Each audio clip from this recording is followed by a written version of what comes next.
Racing isn't easy, but experiencing it is. iRacing puts you in the driver's seat with the industry's leading sim racing game. Drive on laser scan replicas of the greatest racing circuits from around the world. Go head-to-head against other drivers chosen by skill-based matchmaking to ensure competitive racing at every level. Compete across all your favorite series. In officially licensed cars, engineered to deliver the most accurate driving experience possible.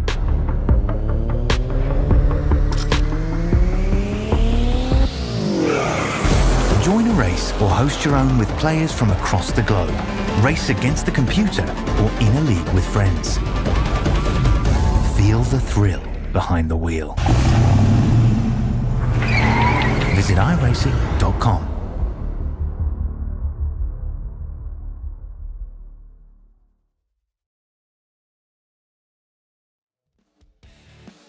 Good morning, everybody. Welcome back to the A&E Truck Series Season 2.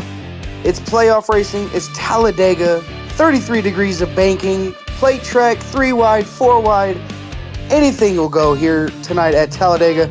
I am joined here by my friendly co-host, Wesley. How you doing out there tonight, buddy?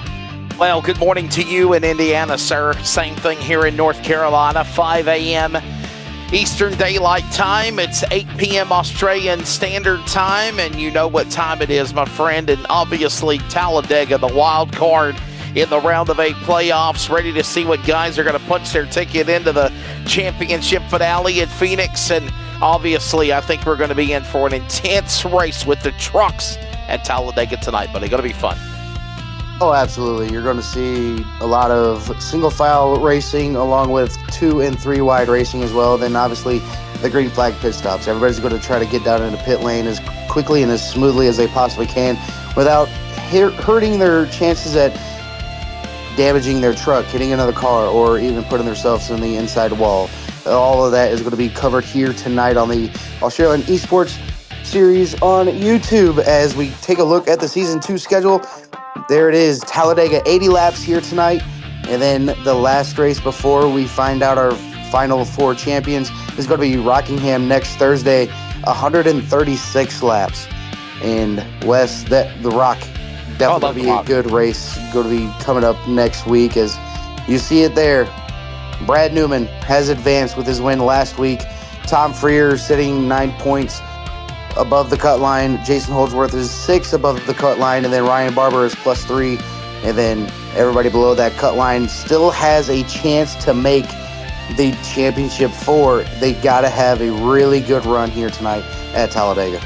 No, they really do, obviously, and, a lot of crazy things can happen. I think the smart thing to do here is to, obviously they don't have stages in this series. They got to go straight green to checker, but if it's me, get the first 100 miles out of your way, right? Let's get the first 40 laps completed, and then with about 55, 60 completed, 20, 25 to go, then let's let the fireworks fly as they may, as I think we're about ready to go racing, man. You got the starting lineup, brother.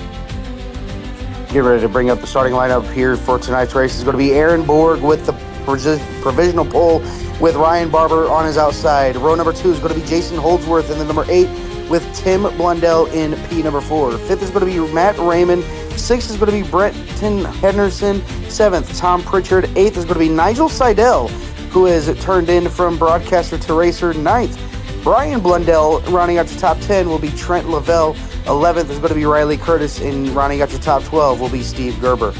Row number 7 will find the 777 of Kelvin Clark. Then it's going to be to the outside of him, the flank of Zach Blundell in the 26 Chevrolet.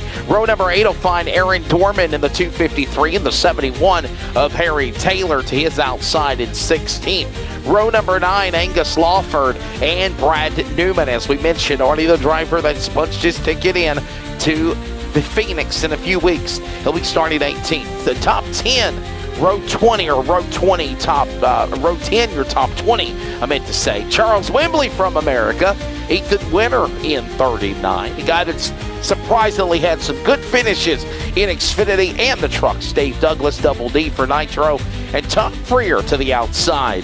Tom Freer ready to roll in 41. Andy Barber Lewis Greathead make up row number 12 in your top 24. And then right after Lewis Greathead in 25th, you have Kute Dow in the number 55. 26 is going to be Chris Bleakley in the number 22. David Lawler starting in the 27th position of that number 136 machine. Jacob O'Reilly in the 228. 29th is going to be Brad Wright in the 19. Marty Mitchell in the 651. And rounding out your 32 car field is going to be Lee Davis in 31st and Nick Burling in 32nd position.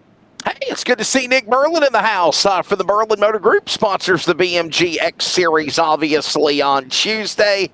Giving me a burl, as he always says. It's good to see him being able to make 2 straight races tonight. So it's pretty cool, man.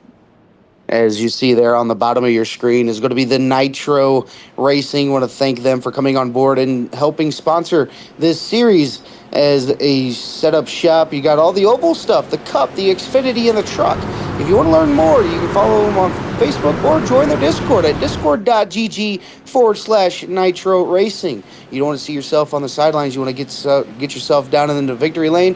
Go over to Nitro Racing and get set up with A-quality setups that are provided for all oval track needs.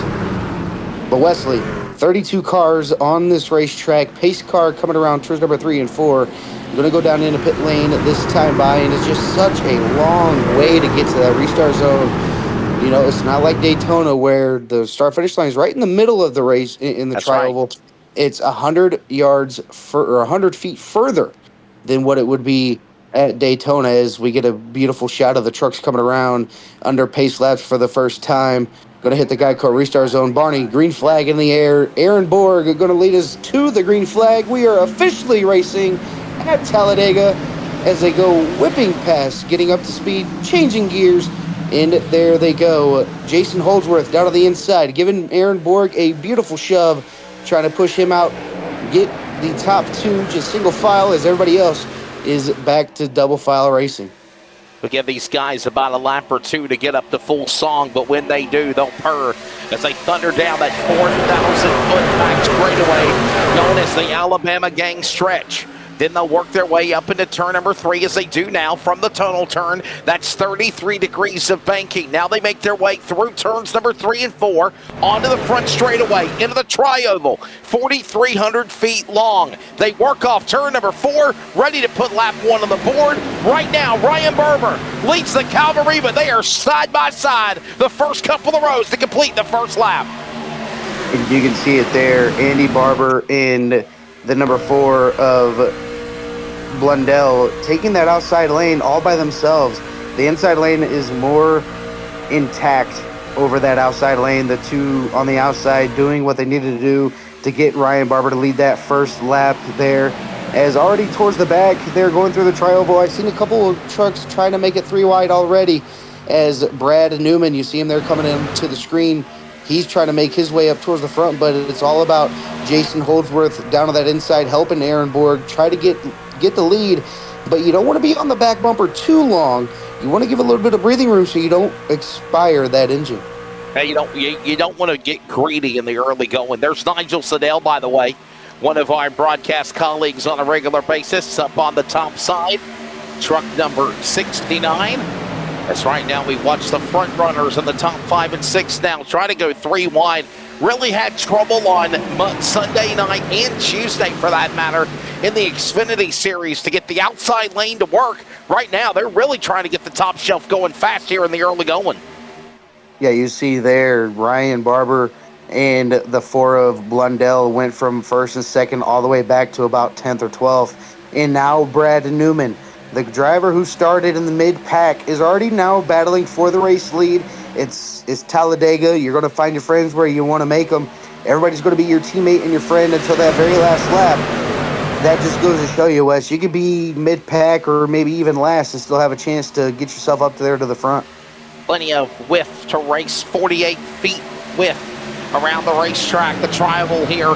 They come back to the start-finish line, and they're already climbing back up that 33 degrees of bank into the corner, 16.5 degrees on the tri-oval, and the back straightaway at 4,000 feet just measures at about 8 degrees. You can really feel the difference when you thunder down the flat. and then you roar into turn number 3, coming out of the tunnel turn, working here at Talladega. Watch the way they climb. You'll see the transition of the banking as well. And there it is as we see these guys really more topside. You can really feel it, but that's 3 stories of banking working off a turn number 4 as these guys thunder in the middle of the pack right now, coming back into the tri-oval. And by the way, you were right, it's 100 yards from the tri-oval to the start-finish line at the end of the pit lane, and they purposely did that when Big Bill and Francis Tuttle built the Talladega Superspeedway. And you know, Wes, Dale Jr. gave a perfect presentation of Talladega when he first got into a Busch car or a Cup car. He was absolutely petrified of going as fast as he possibly could to go into the corner. He didn't think that the car was going to stick. But with the way that these turns work, it's kind of like once you get into that groove and you get into the banking, the car kind of turns itself and it sticks. And that's one thing that a lot of these drivers aren't really used to. They're used to kind of like the flat tracks or the shorter tracks. But here you're going balls to the wall. You're not going to lift unless, you know, you got a car in front of you. You got to lift just a little bit. You don't want to be all over the back bumper, as Aaron Borg and Jason Holdsworth are trying to retake over that lead. Also want to give credit where credit was due. Bill Moss was an engineer with Moss Thornton Construction that had a lot to do with building the Talladega Superspeedway back in the 60s when this track was obviously created. He also had Charles Moneypenny, who also helped design Daytona. Right now, the history of this racetrack on the iRacing server, and it looks just like the real deal where they raced last Sunday. Top 5 right now. Aaron Borg goes to the top shelf. He leads over Jason Holdsworth, Brad Newman, Matt Raymond, Trent Lavelle. By the way, drivers in white are your playoff round of 8 competitors working on the scoring pylon through the tri-oval out of 4. Yeah, you see it there, top 3, Newman, Holdsworth, and Borg all in the top 3. Then you got Barber back there in P number 7, as everybody's trying to get that next win and try to lock themselves into the into the championship round. Brad Newman is trying to play spoiler. He wants to make people earn their way in by pointing in. If Newman decides to take that route and try to win both races, it's really going to come down to who has the faster lap time in qualifying, gets those extra bonus points, along with who can lead the next most laps. All the way in and through this race is back there towards the back by Nigel Seidel. There's 2 rows now, Wes, that are both 3 wide, going to try to get themselves back down to 2 wide. But looking at it right now, Wes, they're not really organized to get that third shelf running. Yeah, they will.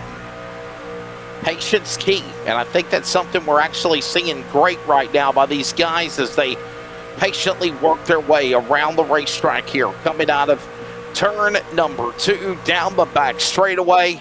Don't do anything aggressive. Don't do anything crazy right now. Everybody just right now mindfully minding their P's and Q's. Smart thing to do here at Talladega as they thunder up that banking again. Dylan heading to 3. Yeah, and you said it best, Wes, with take the first half of the race, kind of relax, stay out of trouble. It's not about what you do, it's about where you are on the racetrack and how patient you want to be. I can't stress that enough, especially the other broadcasters that I've worked with. And whenever I'm down on the racetrack, they say, hey, you know, Dylan's a good racer. He's really quick, but he's got to have patience. You're seeing it here tonight. A lot of drivers are having a lot of patience. They want to make their move when they need to make the move. They don't want to bum rush to the front and then have all that energy that they have going towards the front as we have a car with a blowover down the backstretch. I believe that wasn't Nigel. I believe that is Lee Davis, guys. That's Lee Davis. Lee Davis is the one that went off racetrack. But remember, he's at the bottom of the double yellow line on the apron, so therefore we will stay under the green flag. But Lee Davis, contact, shuffled out of line. He got a bump draft gone wrong, and he pushes to the bottom of the racetrack. Here's a replay. The 37, I believe that's Wembley. Oh, and look at him bicycling up and over. And the reason why it did not trigger a caution, Dylan, is he was out of the racing groove when he flipped. And then that happened right behind Nigel Seidel as we get a beautiful onboard look, as that almost looks like a Ryan Preece wreck as Ryan Priest knows all about flipping around the super speedways. And you're right, Wes. It was below the yellow line. They're going to keep it green, 3 wide towards the back of the pack, still trying to get that third lane rolling. Just not enough people up there to get a line committed. You can see it there, the Congo line down on the inside. They're more formed up, more unified than the drivers in the middle. They're kind of snaking around a little bit. And then the drivers on the outside, you only got 3 to 4 people out there. But we seen it earlier in this race, Wes, where they took that outside lane and only made 2 cars make it work. Are we going to be able to see it again this time by? It's something that I'm really starting to see here in the early going is the outside lane really working, like for guys like Brad Newman or Dave Douglas. And hey, here's the thing. Remember, Brad Newman, all he's got to do, Dylan, is just run his race, right? He knows he's locked in the championship for at least. He's one of the 4 drivers. 3 spots are still up for grabs. But, man, if he can win, if he can still get up in front and make some noise like he's doing right now, so be it. Borg, Holdsworth also in tow in the number 2 spot as they stay on the double yellow line, working back through the 4,300-foot tri-oval all 4. Yeah, talking about Jason Holdsworth last week, he has said once and all the time that he has to win this race. This is a do-or-die race for the number 8 machine of Jason Holdsworth because he's not confident in his racing ability to get around Rockingham. He does not like the race that he's got to participate in next week, so he's looking to get a race win tonight here so he doesn't have to worry about Rockingham.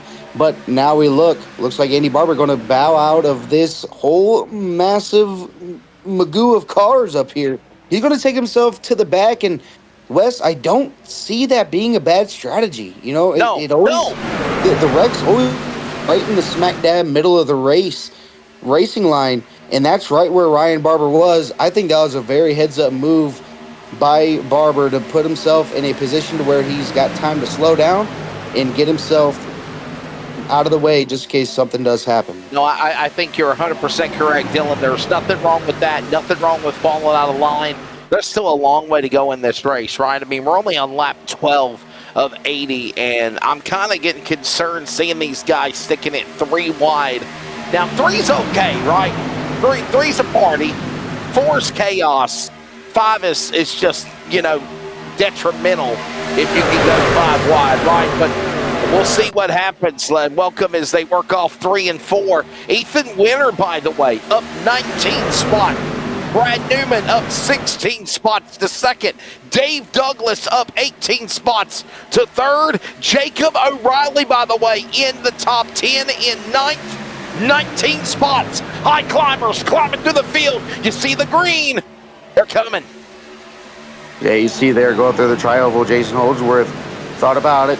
He went towards the back to maybe even save a little bit more fuel just to be in the draft a little bit longer, or just to get out of the chaos that could be happening as we're 3 wide for the race lead. Double D to the lead in the number 10 Nitro Racing Machine as Brad Newman uses that middle lane. He's going to drop down low. Same with Dave Douglas. Now you got the 37 trying to drop down low as well, but it's going to be Dave Douglas up into the lead, and then you got Brad Newman at P number 2.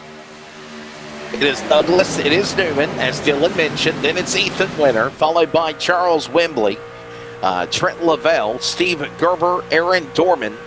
All these guys fighting the top 10. Matt Raymond, Harry Taylor, and Jacob O'Reilly as it stands currently. Got drivers from Australia, New Zealand, Great Britain, the United States, all in the top 10 right now. And if you're thinking about the manufacturer, you got about, 7 Chevrolets, 6 Chevrolets, 3 Fords, 1 Toyota right now, Dylan, in the top 10. Wow. Yeah, a lot of mixed variety here, but you can tell who wants to be with who. The Chevys are going to want to be with the Chevys, the Forders are going to be with the Fords, and then, well, the lonesome Toyota's got to find where he wants to go. Granted, me personally, I'd rather push a Toyota or have a Toyota push me, because it may not look like a lot, Wes, but the front ends of the Toyota Tundras on iRacing, they're nice and flat bumpers. They're kind of like the Mustang Next Gens. They're nice and flat. You don't have to worry about the Chevy nose where it's kind of pointed, kind of like the Chevy Camaro, or like the Toyota or the Toyota Camry in the Cup Series. So flat bumper helps you with the good, nice offset pushes as well, but you don't have to worry about catching the front clip of another truck. Is now a different lead change Whoa, here whoa, as whoa. Lavelle pushes Brad Newman to the lead, but he barely got by Dave Douglas. I thought that could have been a little bit of an incident there between the 10 and the 1, but they were able to make it clean through the turns number 3 and 4. And Lavelle went to the outside lane, and Charles Wembley got a big push. And now look who's jumping out of line now. Ethan Winter decides to go from the inside lane to the middle lane. He'll hook up behind Wembley. They'll try to get something started as they work their way again through turn number 2. All this goes on with Newman leading. Don't forget to like and subscribe here as they work the back straightaway. Oh, now Trent Lavelle leads in the 67, the green truck on the back straightaway. New paint scheme for the number 67, as normally we see him in the black and purple. Now repping the green and black, as he's going to drop down in front of Brad and Newman. He's going to see if he just can't take that number 67 machine and get a lap led, or is the number 37 of Charles Wembley going to be the spoiler and says, no, not today, buddy. I'm going to go ahead and take that lap led, coming around an extra 100 yards, but it's going to be Trent Lavelle getting his lap led here at Talladega. Now, does he go to the back to save fuel, or is he going to try to pace this fuel and keep everybody else behind him? He said, guess what? It's going to be me. Here he comes, Lavelle, down on the inside.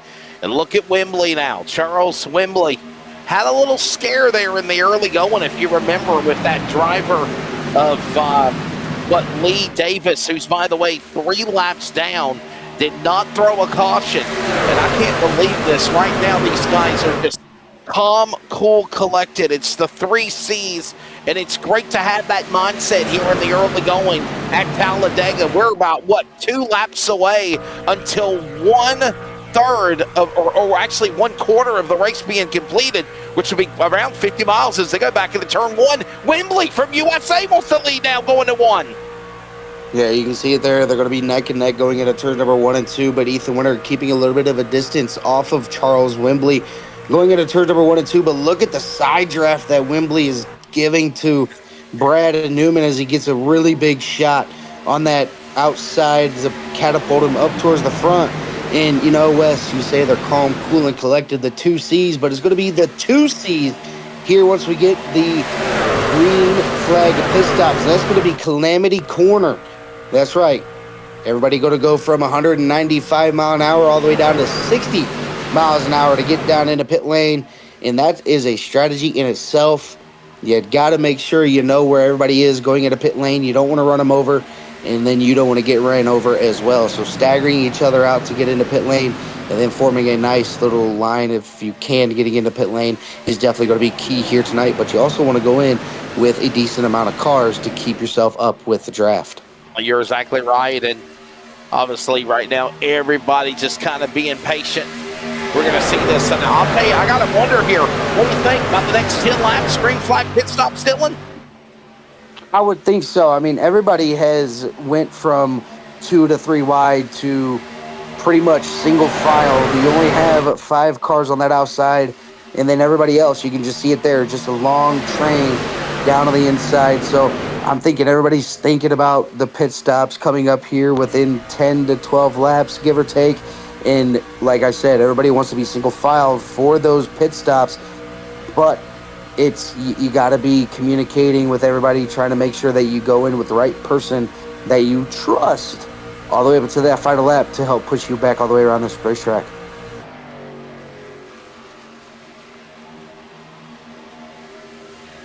That hold my bill terminology, as we just were told, utter exactly the truth.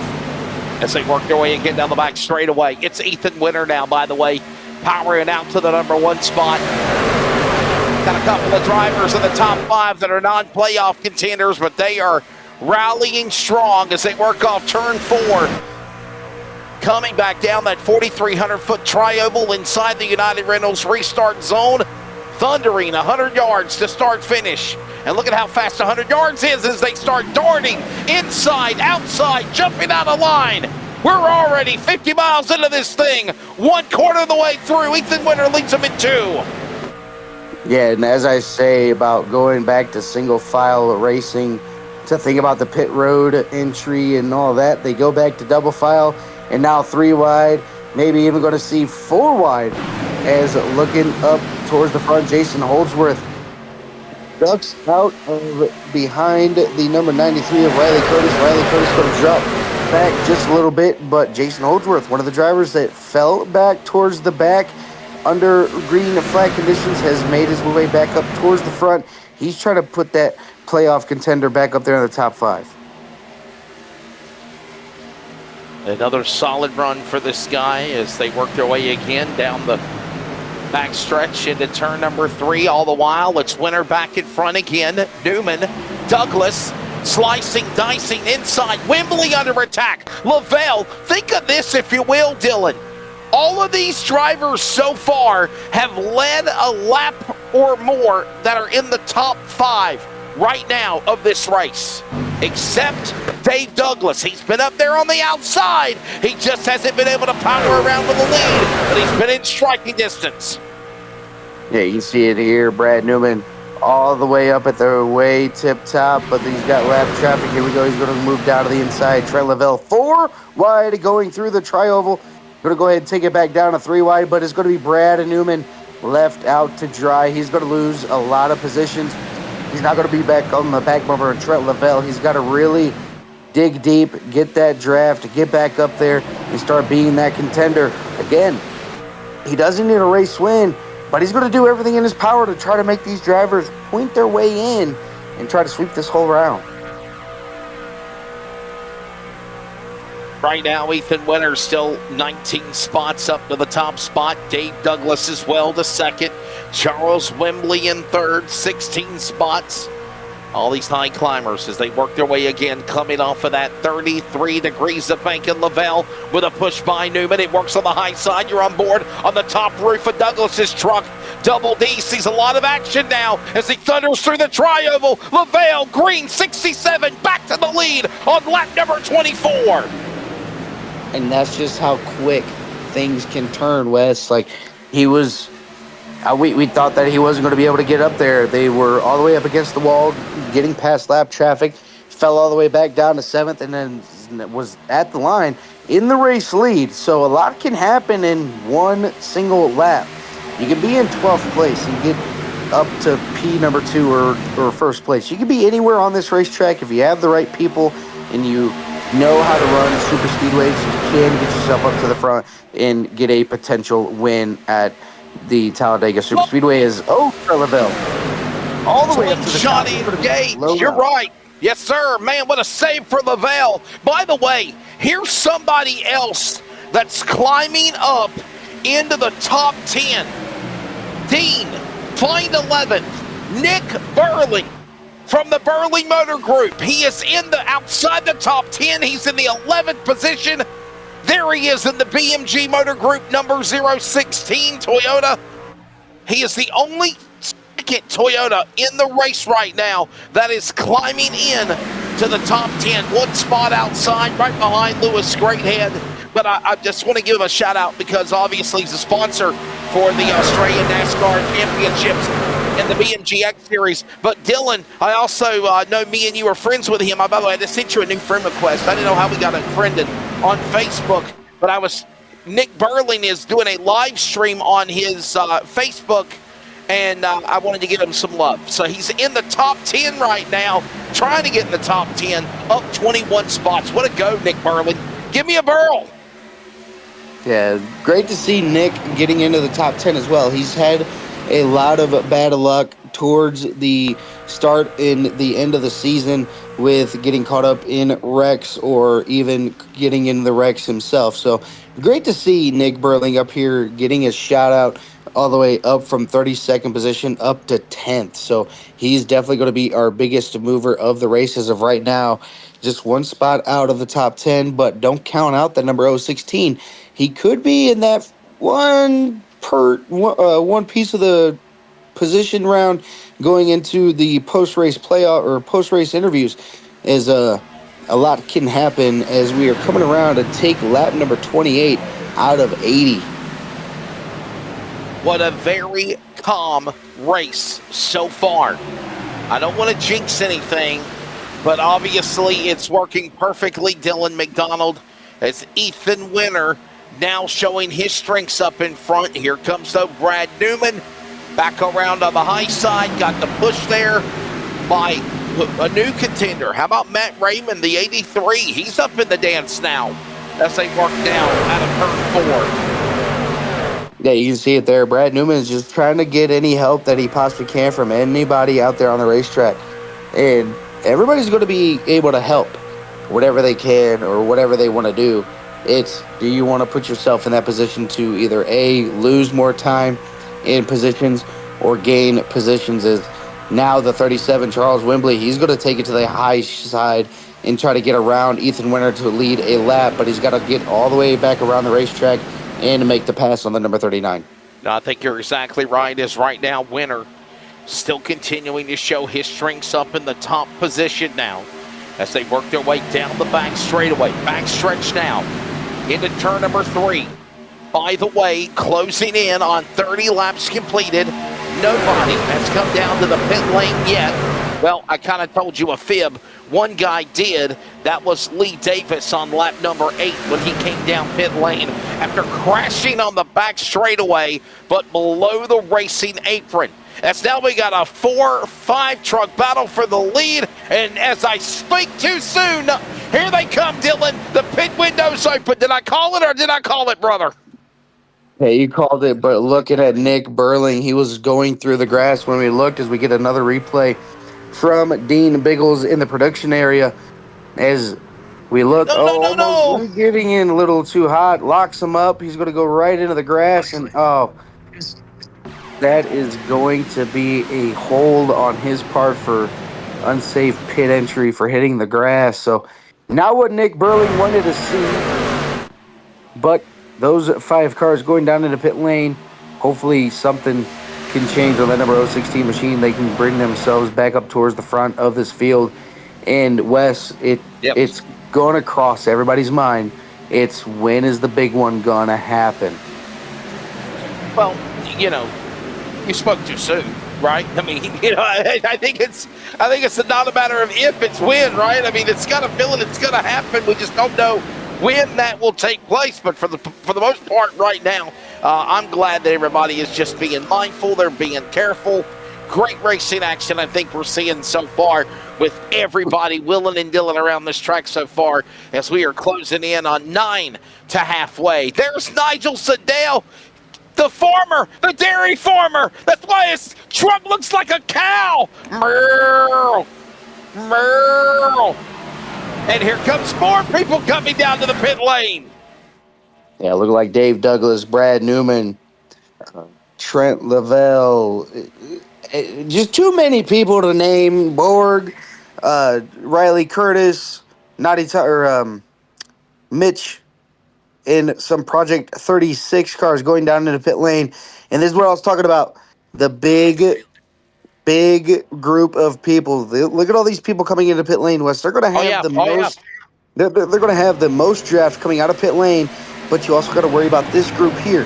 Are they going to go in this time by, have a little bit of a lead? By the time they get out, they'll be right back on their back bumpers, and then they won't lose any time. But with it being Talladega, you got to have friends out there to keep that draft up. So you can either pull away as they all come into pit lane this time. Yeah, and obviously, as you just mentioned, that's something to think about, right? I mean, another thing that we really will now start to see relish as we approach halfway. Oh my goodness, guys, don't wreck on pit road. What are you doing? Oh! That was Lewis Greathead. People fighting, clawing for spots, trying to turn into their pit stall, and instead they make contact and get into their fellow man. Wow. Yeah, definitely a heartbreak for the number 212 of Lewis Greathead. Obviously, he's stuck on that outside of pit lane by the grass. He had an early pit stall. He had to get down, and, well, everybody's there. They're trying to fight to get those positions into pit road, but You know, for me, if I have an early pit stall like that, I'm making sure my entry is down by that inside wall, so that way I know nobody can get to my inside, and I know that I have a clean shot to get into my pit stall if I have an early pit stall. So, not the smartest move on Lewis Greathead's approach there, but isn't going to cost him too much. I don't believe any of those trucks had damage, as everybody is finally getting ready to make their pit stops as we're riding on board with Matt Raymond, the number one of Brad Newman, and I believe that's the 651 of, the 651, I believe that is Pritchard. Yes. Yeah, we seeing guys come down to the pit lane between lap 31, actually between lap 29 to 32 is when the pit window was. Yeah, I think you're talking about Marty McNeil, Pritchard there as well. All this happening, 91.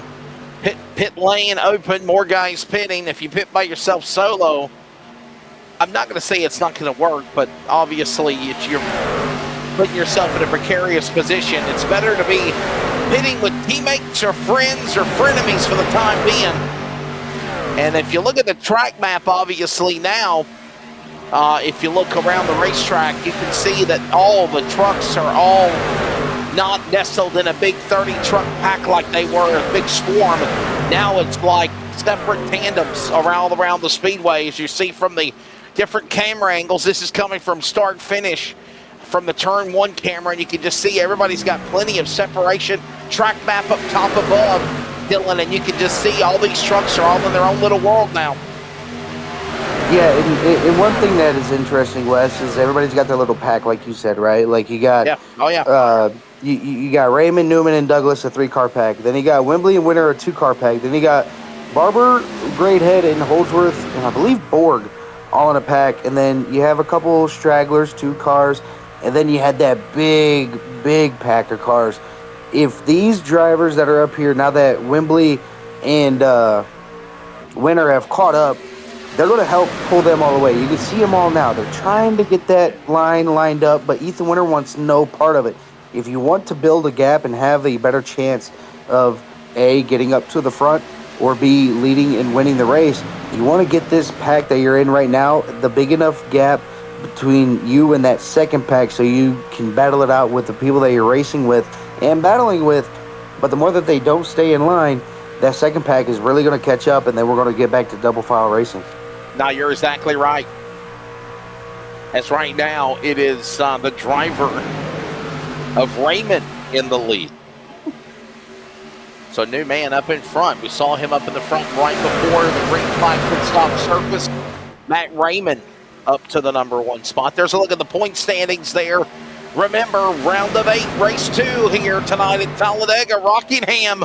Final race to the round of 8 to decide what goes on in Phoenix for everything with Australian NASCAR E-Series and the trucks, and obviously, Dylan, Brad Newman, as you mentioned, winner last week at Vegas. I'm sorry.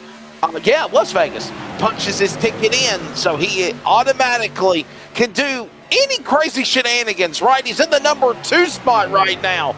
But if he gets crashed out, it's okay. He knows he's going to Phoenix. Yeah,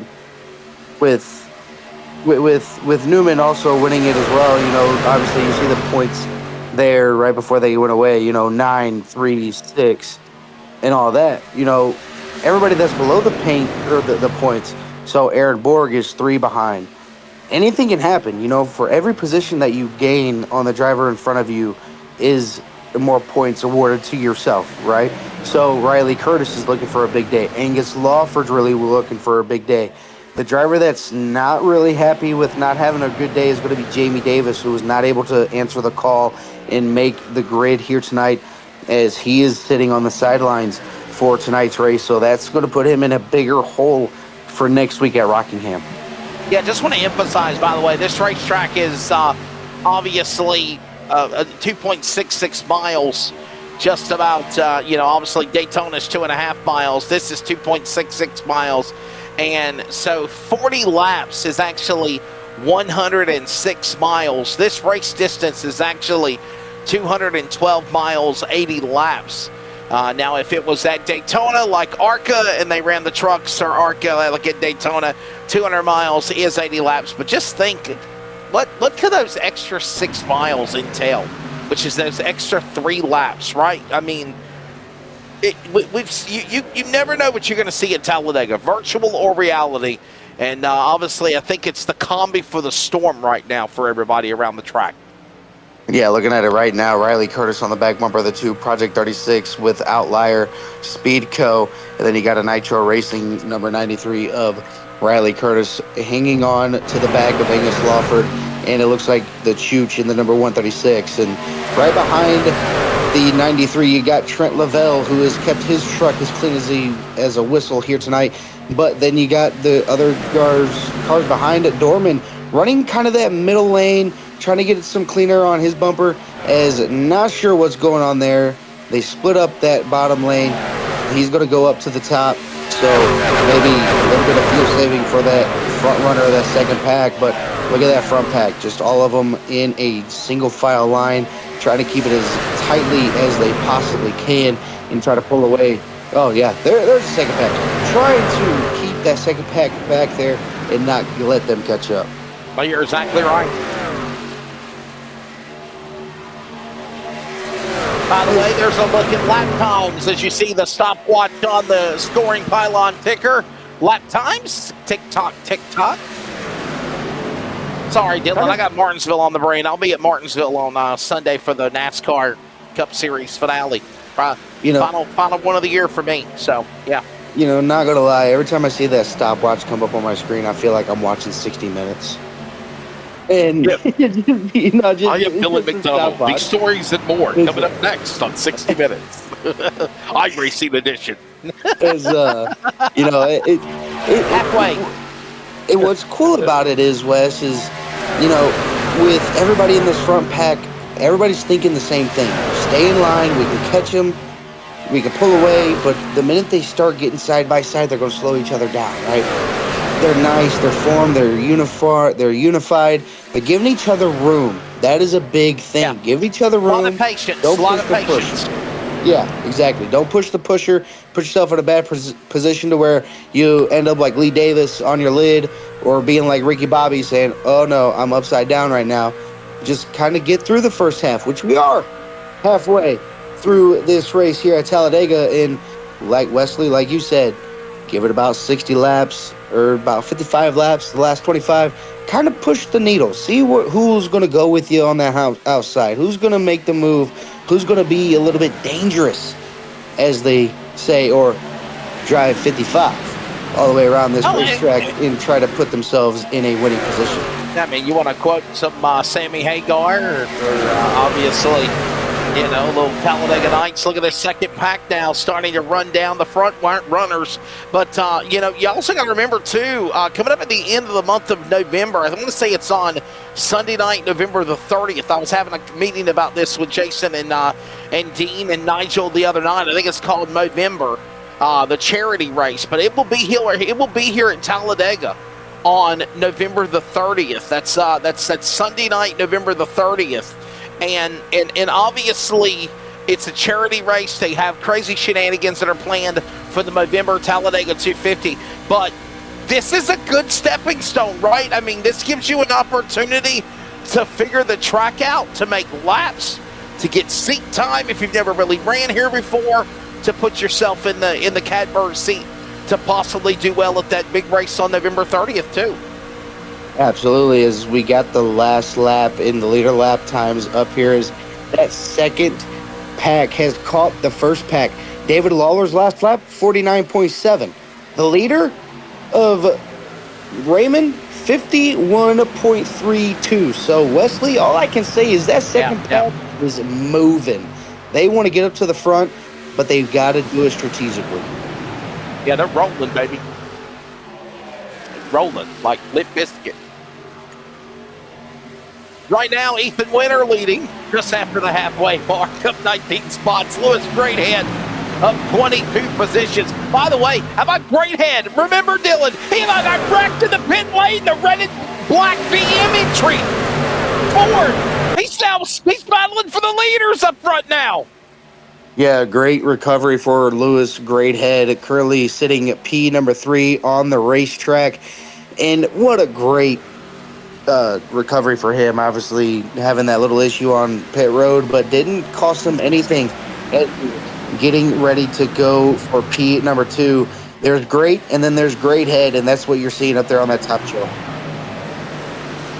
Right now, look at now Winter down on the bottom of the racetrack. It's Winter, Raymond, and there is some lap traffic up ahead, and they are closing in on them fast down the Alabama Gang Super Stretch.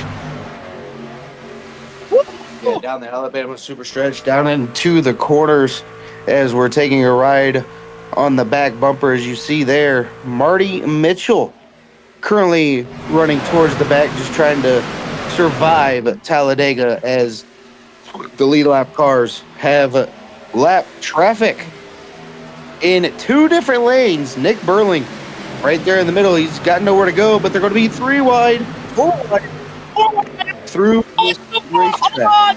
Oh, there we go. 71 into the 0-16.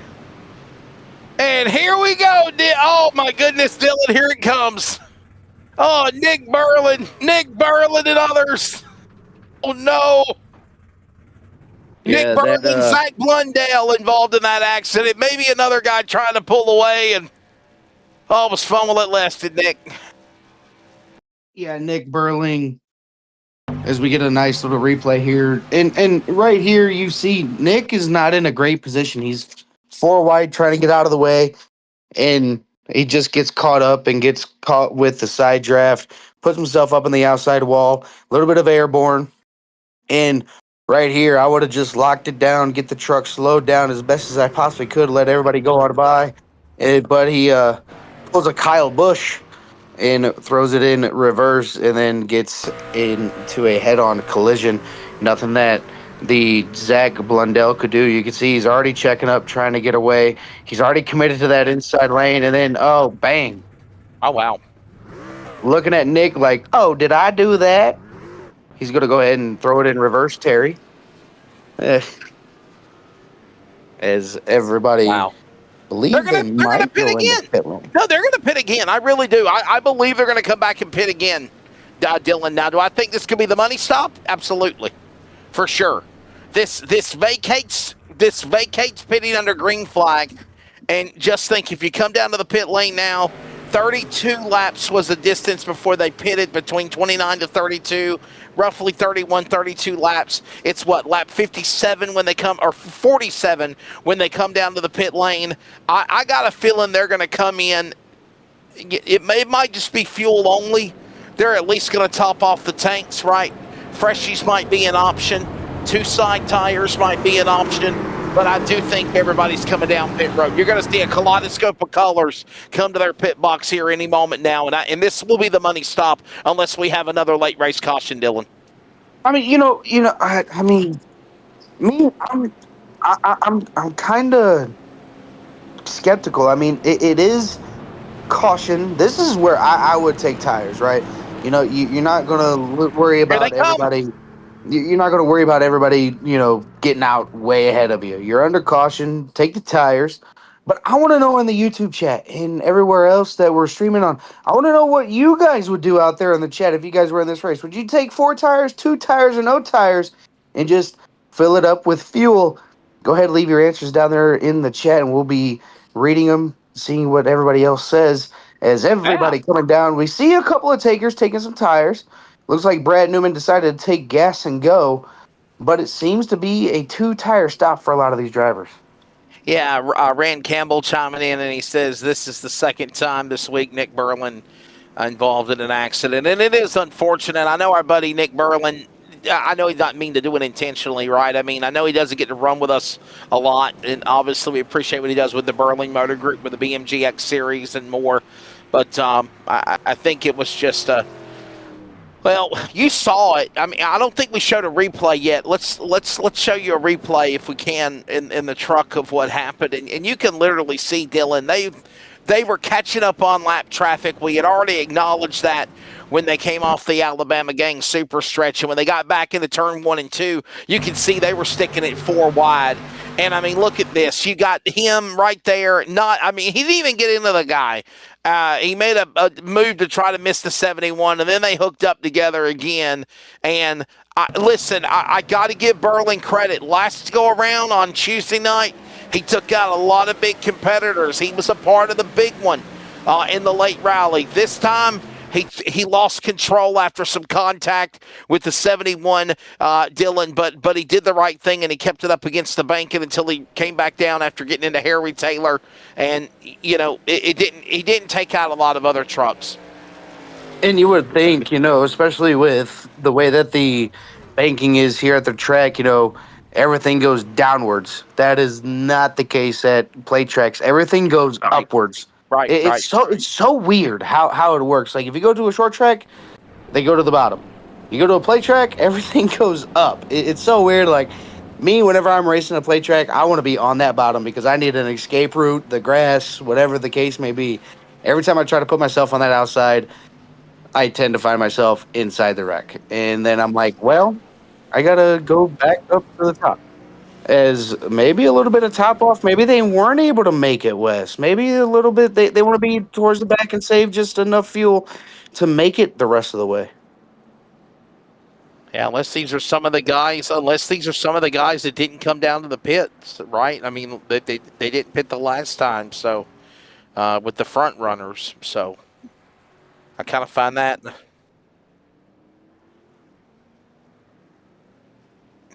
Yeah, that's unless they got a penalty. It looks like they're topping off fuel. I mean, Dylan, you'd be surprised how much of a fuel you consume. Hello, Wesley. I know it's 5-6 o'clock in the morning, but my goodness, how much fuel you consume. On the tanks, even under the yellow flag. So I think that might be a smart strategy. I think that's to top the tanks off. And be ready to go just in case overtime happens, possibly.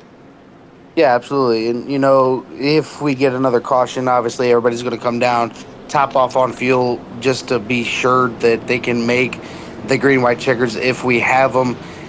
But anything can happen. We ran most of this race. We ran 47-ish laps under green flag conditions. So yeah. I don't see this race having another caution unless they get super aggressive towards the front. Now, you know what the old cliche is, though. Cautions breed cautions. We'll see what happens. We'll certainly see what happens. I think if I lived in Vegas, I would be a betting man, and I believe in this group.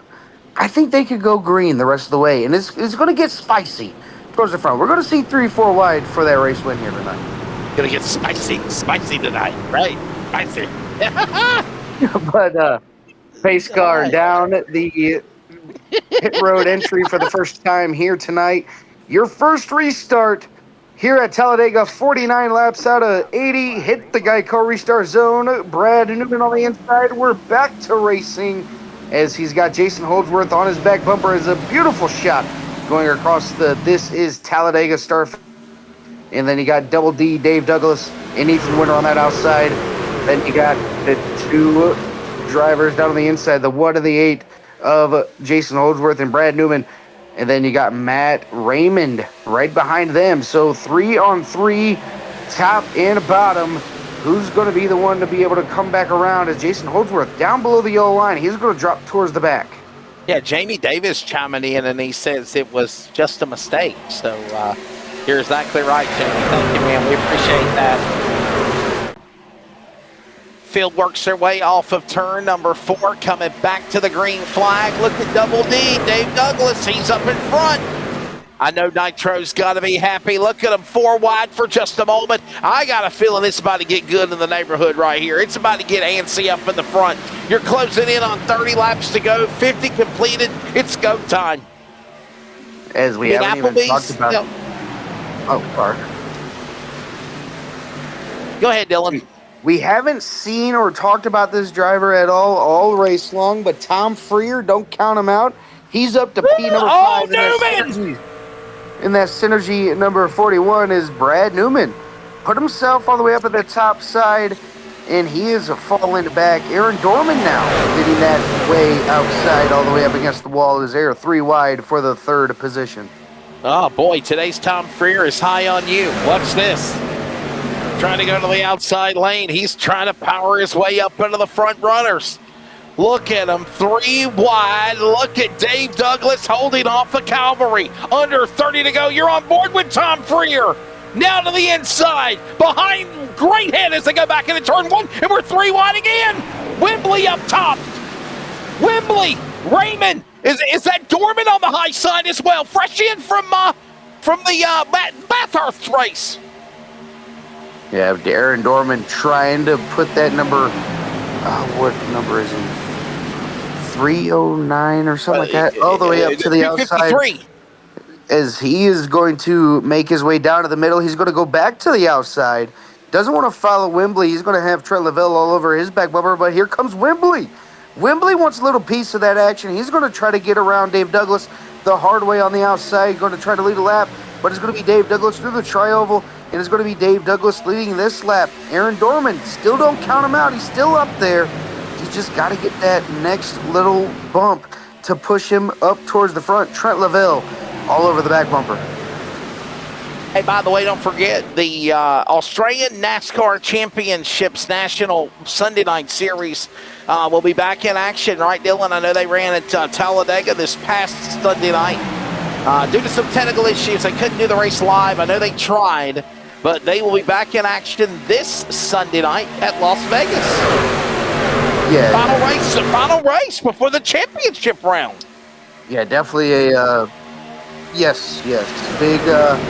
Big technical difficulties on mine and Nigel's end. We tried to get the broadcast up, but we just kind of ran out of time and just didn't have it all together right then and there. But it was one of those races, Wes, where you just had to be there. It was just absolutely just had to be there.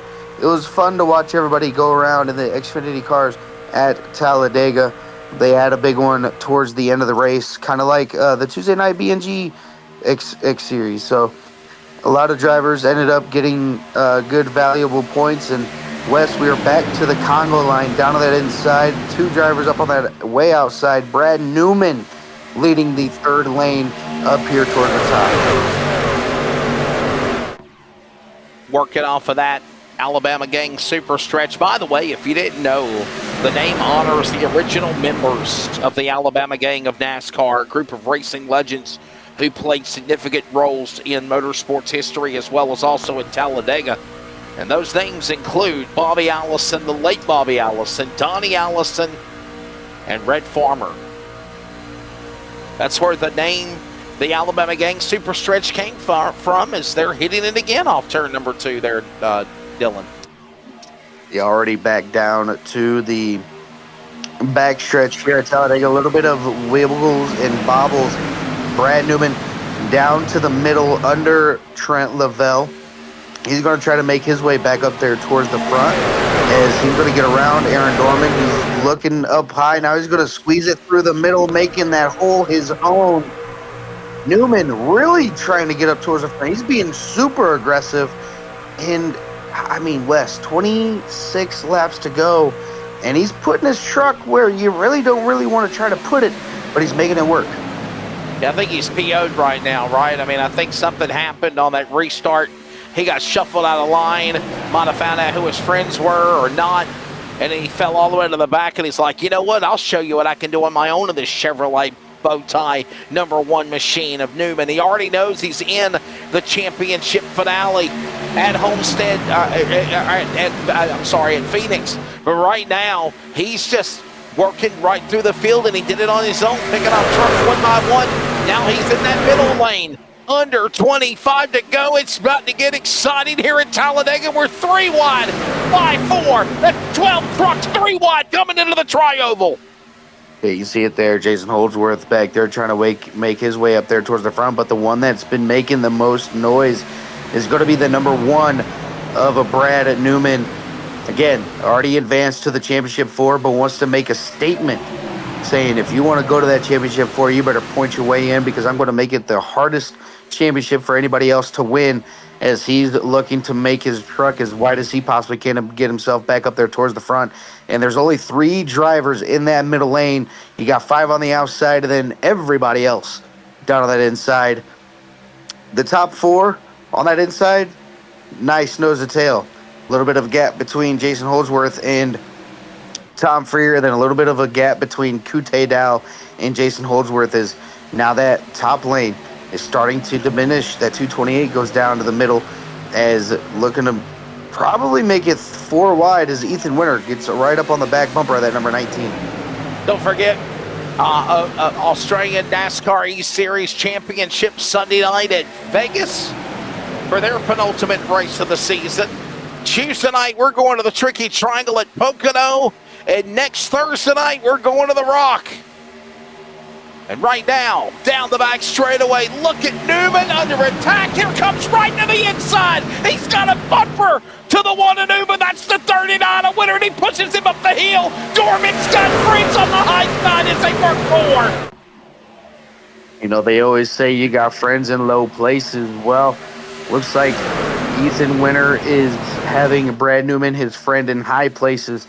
But it's going to be Brad Wright all the way up there towards the front as Brad Newman, the only driver in the top 10 with the white banner on that left side on the timing and scoring. So Brad Newman doing what he needs to do to be up there towards the front. I think a lot of these other playoffs drivers that are hunting in for the points, they need to take note and start pushing their bodies up towards the front, as here comes Dorman and the number 253 going to try to make his truck out there towards the front as he's honoring breast cancer awareness on the back bumper of the number 253. And he's got help again with Lavelle right behind him, and now Newman's got that bump there from Winter and others down to the inside. Look at Wright, he's got help down to the inside with Wembley. And they're pushing, and they're shoving, and they're clawing, and they're fighting, and they're gouging, and I don't know what other analogy I could use to describe it. Is now up the middle.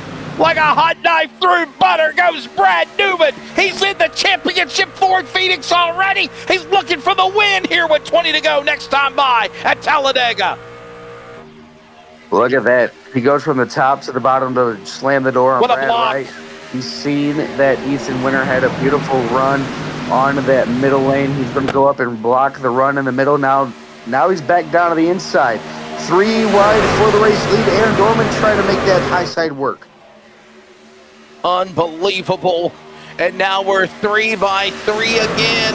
Look at Newman. He'll jump out down to the top spot. He is there. Ladies and gentlemen, pucker up, Buttercup. It's go time in the Big T. 20 laps to go. 60 completed. It's time to settle it here at Talladega as they thunder up at 33 degrees of banking. They're coming at you in your living room. Off at turn 1 and 2. You can see it there. Everybody down to that inside lane, but the top 12 want to be a 3 wide, and that helps out a lot of drivers as Brad Wright pushes Newman up towards the top of the racetrack yet again, and they're getting a little bit more tighter now. A lot of less give and take here as Brad Newman trying to make that truck as wide as he possibly can. He's got to have somebody up there in the spot to stand. Oh no, Dorman! No, not Dorman! Dorman into Another Lavelle! caution. Dorman into Lavelle. Everybody scatters left and right like the roaches in people's apartments when they cut on the lights in the dark. Oh no! They scatter everywhere. Coming out. Another 2-truck crash.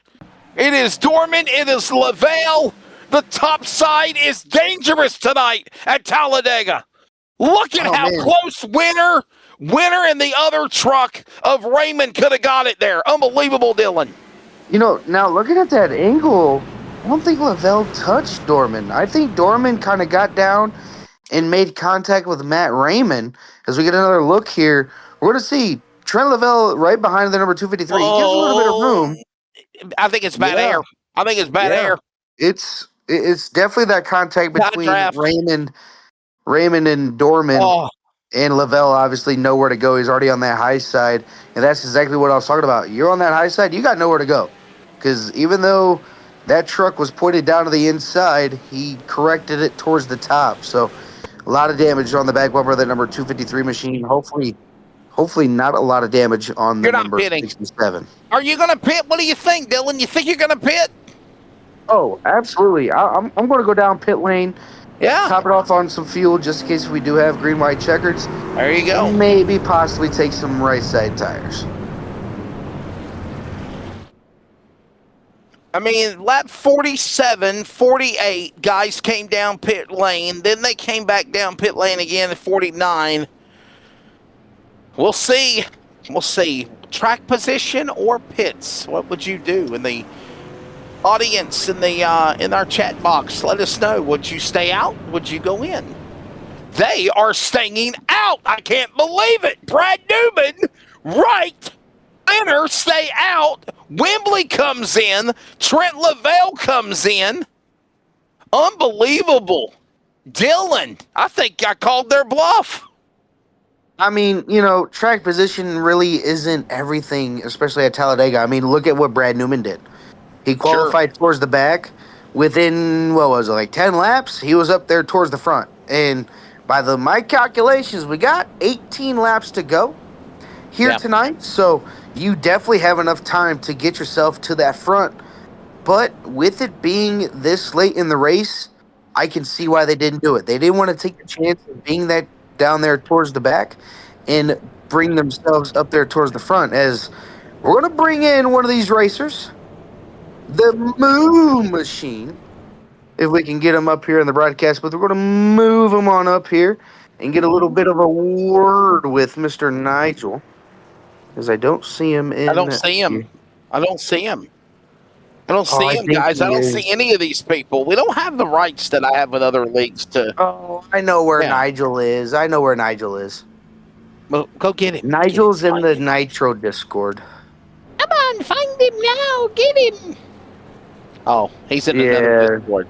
Yeah, he's in the Nitro Discord. Well, anyhow, everybody, Nigel Sedell, I'm filling in for him because Nigel had asked me if I'd fill in for him tonight, and I think it was he was going to take off, but it worked out where he could be home, and the missus said, I'm going off to do this, so why don't you do this? And the dairy farmer chimed in, and he said, hey man, can I race? Can I race, guys? You guys got the booth covered? And we said sure. So there it is.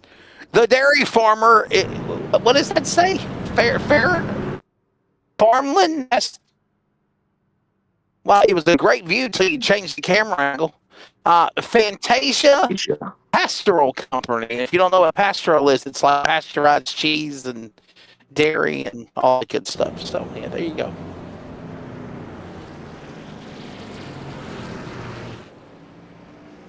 Right.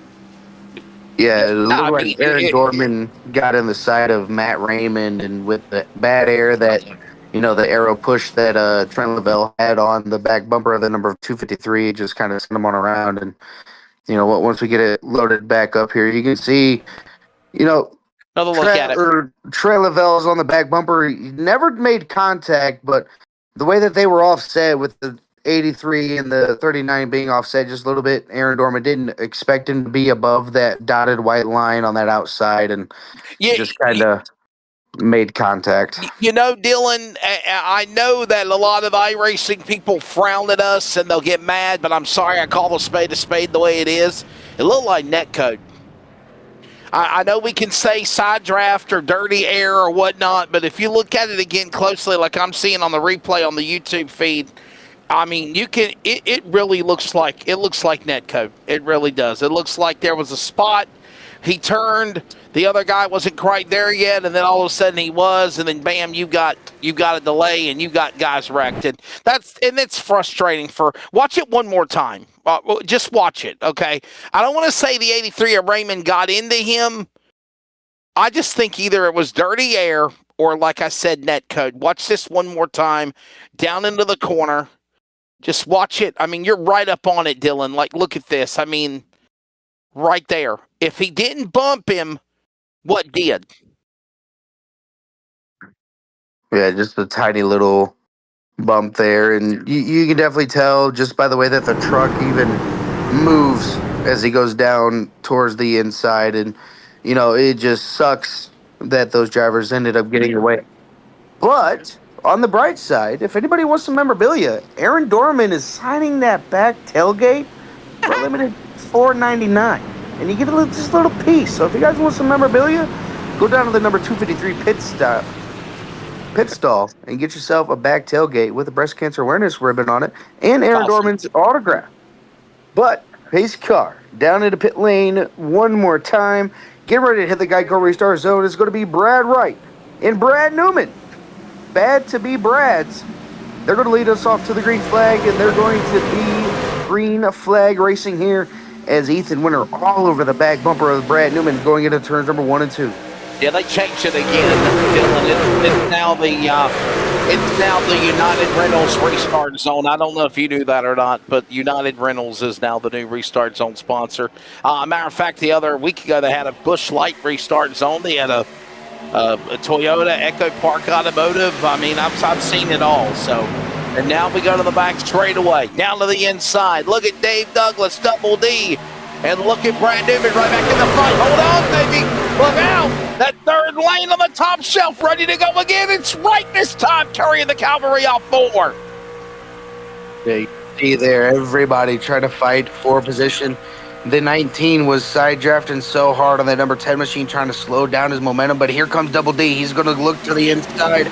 Brad Newman had to get back down into line. He didn't have the run that he thought he was going to have coming off of turns number 3 and 4. They're going to be 3 wide all the way through this pack with 15 laps to go at Talladega down the Alabama super stretch for another time around as everybody trying to figure out a little bit of conversations to see where they're going as Tom Freer down on the inside. He's trying to lead a lap here tonight. Today's Tom Freer is low on you. And the space he invades is to go to the top spot at Talladega with under 15 to go. He knows it's go time. Synergy 41, rocket to the lead. Newman on the high side in the middle lane. It's right up top as they're 3 wide again off 4. Unbelievable. Tom Freer getting his first lap lead of the race here tonight, but Brad Newman's going to power back on that outside and say, hey, I'm going to go ahead and give you a run for your money. But it's not over yet. 14 laps to go, and everybody's driving like there's 2 laps to go. You can see it there, 3 wide. All lanes are covered, spick and spam, trying to get any ounce of energy in those trucks that they can possibly do. Jason Holdsworth cracks the top 10, currently sitting P number 8. Aaron Borg and Andy Barber in the number 194 occupying the last 3 spots in the top 10 for the playoff drivers. You can go high, you can go low. It's going to take everything you got to get around them. Like we always say, it's one thing to catch them, it's another thing to pass them. Here comes now Freer. Here comes Newman. Douglas pushing the 1. Winner pushing the 41, and they're door-to-door. Now we're going to see if somebody gets greedy. Now, by the way, keep an eye up top side. Look who's back up high. Great head, trying to get a third lane going again off of turn 2. As everybody says, it's the thuggish, ruggish ball. Everybody trying to gain positions where they can. They want to put their name in history to get a win here at Talladega.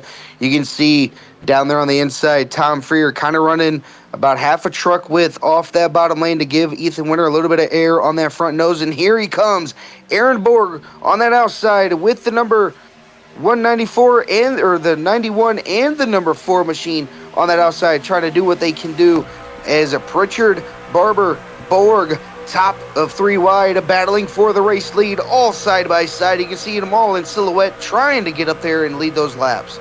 Yeah, Great Head and Borg are teammates, and they're pushing each other right there. Keep an eye on them working on the top side now, down the back straightaway. Look at now Borg. By the way, Borg, Freer, 2 drivers not in the championship 4 yet, but if they win, they're in it. 3 in the top 5 right now, and they're all up in the front. 1 guy's already won, Brad Newman. Everyone else is in it to win it. We are 3 wide, 6 rows, 18 trucks coming at you through the tribal off 4. Yeah, look at the gap that Borg is given to Brad Newman in the middle lane. You want to be on that outside. You want to kind of be as close to those trucks in the middle as you possibly can be to kind of slow down their runs in the middle and the low side. The closer you are to them, they're going to pull them back, and hopefully nothing ends up happening and they get connected with each other. But everybody just trying to get through these last 11 laps here at Talladega and see who we can crown as a race winner. And remember, we talk about side draft, we talk about clean air, dirty air, drafting. It's real in real life. Just as the same for these virtual warlords. They have got to hold it together. And here comes the virtual charter members of the Fraternal Order of Go Fast of the Australian NASCAR E-Series Trucks Playoffs. Giddy up and galloping across the stripe. It's now 9 to go. 10 to go now. Excuse me, it's Freer and now Newman battling for the lead. Keep an eye on Borg. He's up top and he's running out of room.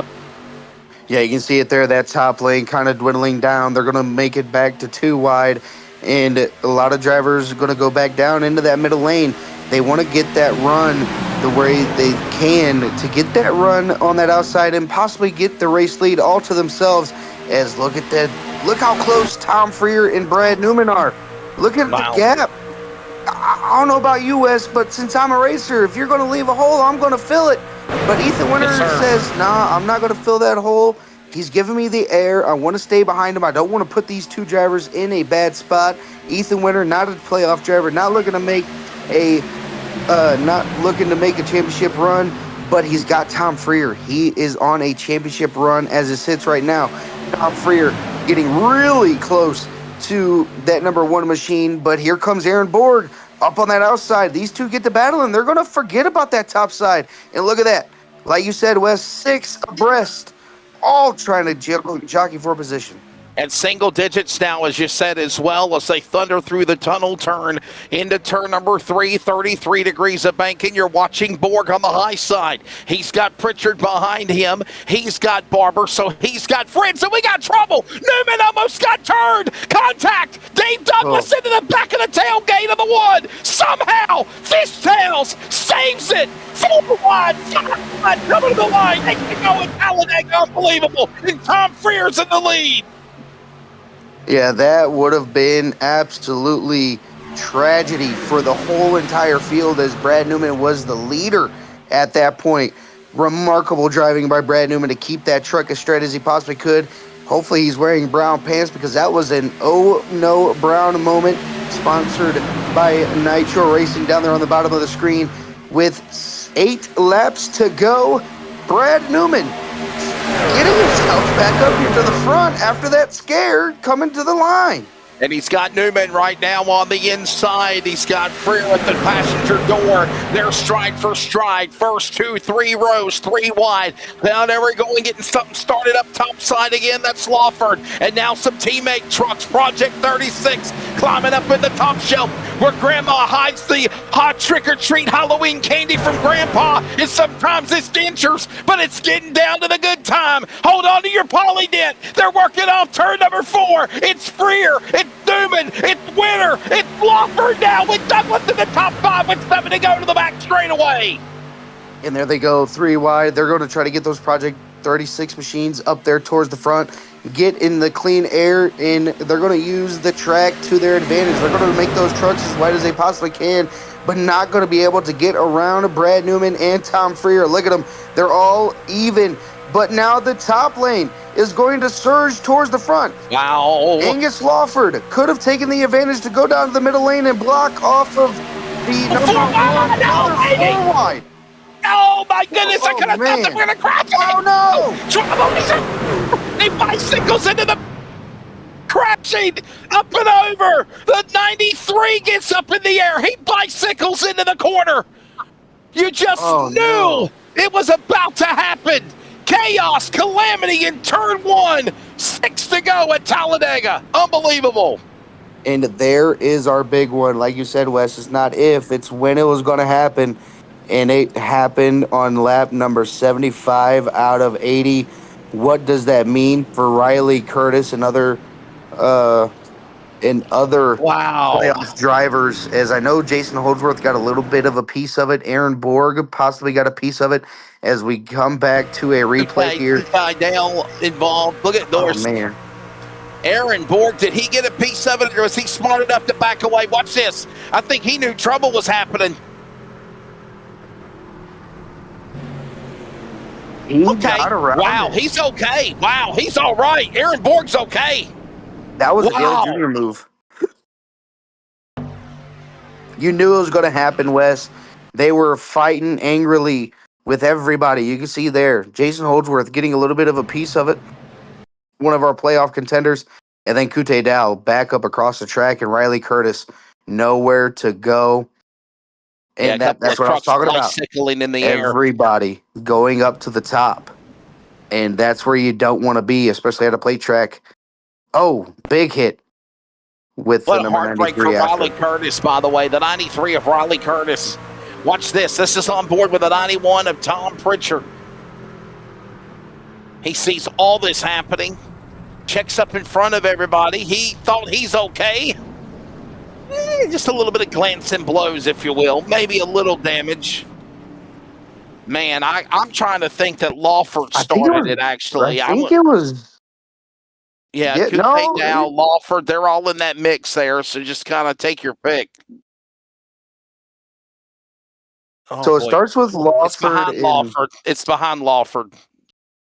Yeah, so it's Kute Dow and the Barbers. Yeah, Project 36. So that's the, yeah, there it is, right there. Oh, man. Besides Lawford, it was the 194. Oh, wow. Turns into the middle of the corner. That's Ryan Barber, by the way. And you see their teammates, too, by the way. That's what's heartbreaking, right, Dylan? I mean, those are guys that are teammate trucks. You see by the wrap jobs of the colors that they're caught up in it.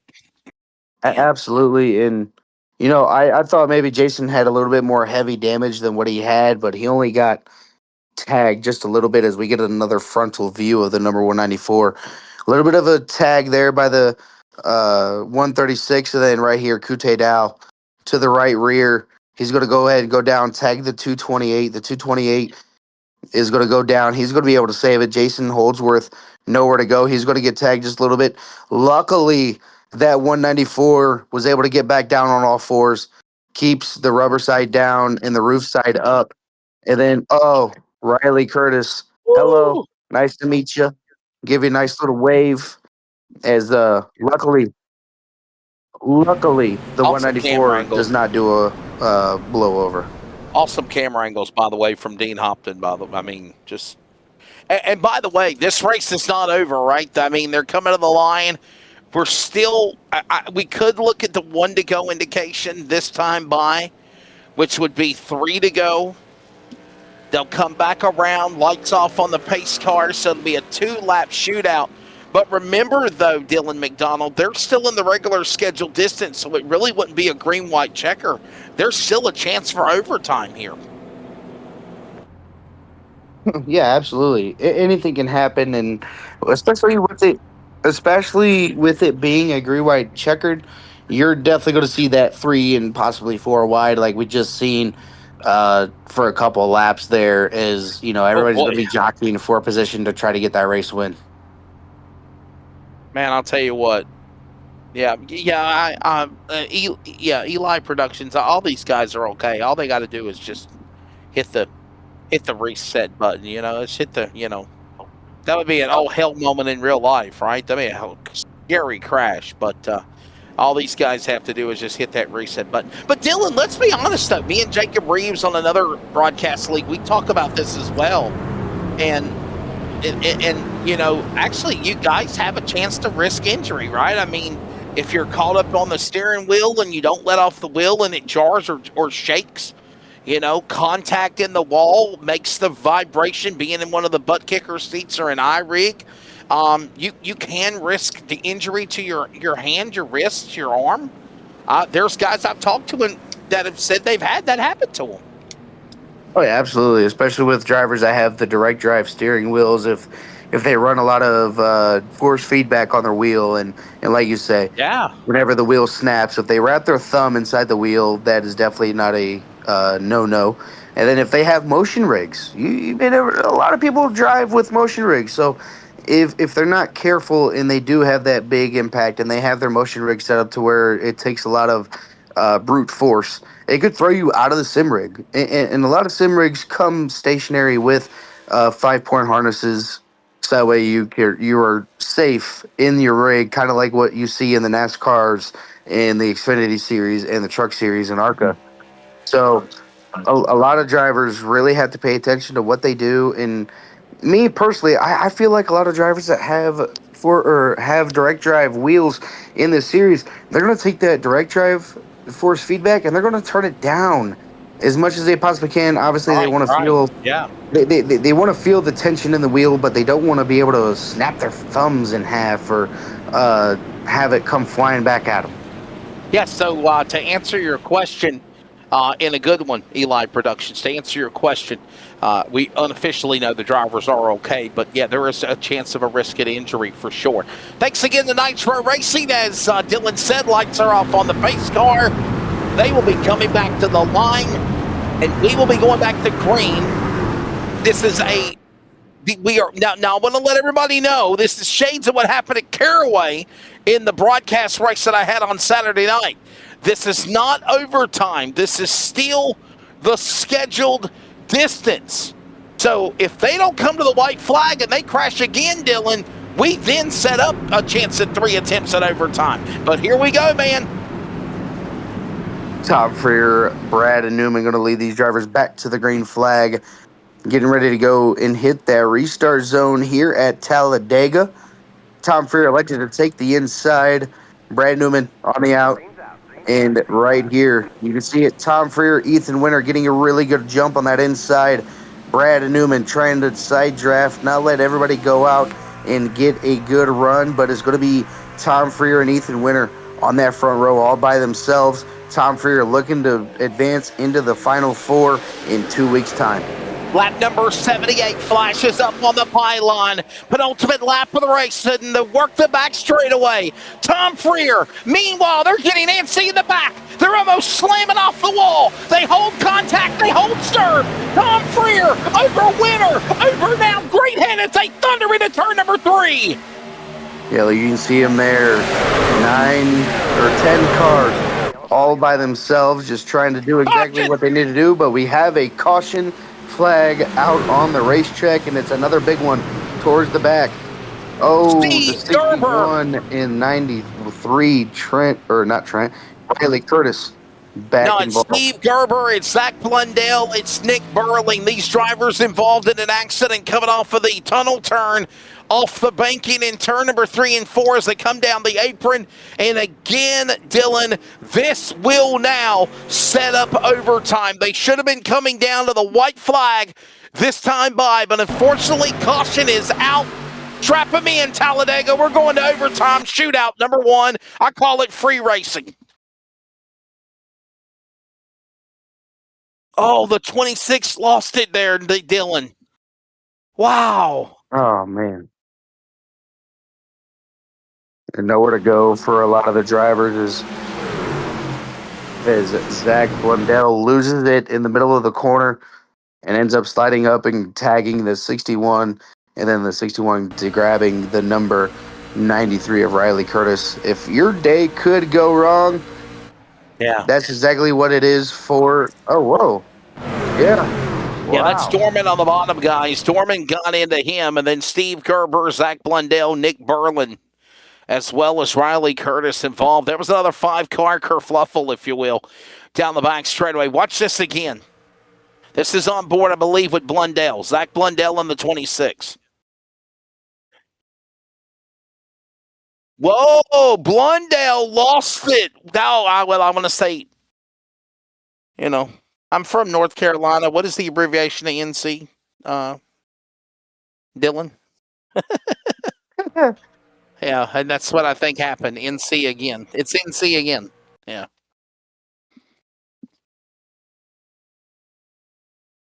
No, he lost it, man. That's NC all the way, and then the other guys just checking up. Bro, man, what a tough break. You know what though, Dylan? This is the ingredients that people love packing Talladega, Big One Boulevard, and for real reality in real life every year, spring and fall. And of course, when we have iRacing events, just like Daytona, just like the new Echo Park Atlanta, I like super speedway racing, and because of it's the unknown, right? It's the they're on the edge of disaster, they're on the edge of chaos, they're on the edge of throwing it all the way, and then of course achieving. And right now, you're seeing what's happening here with these guys as we move into the home stretch of this one here. Overtime, actually. It's not home stretch. We've reached the home stretch. It's overtime now. Yeah.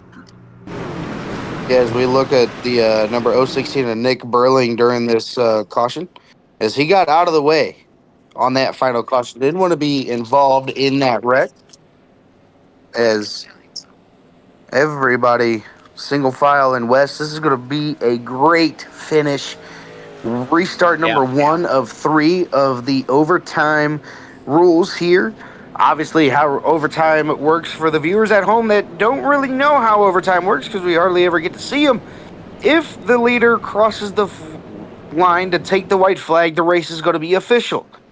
If these drivers wreck before they get to the white flag, we'll go back under another caution, line these drivers back on up, get them back to racing, and so on and so forth. They only get 3 attempts at the green-white checkered. So once we get to that third and final one, Wes, and a caution comes out, whoever is in the lead at the time of the caution is going to be labeled our race winner.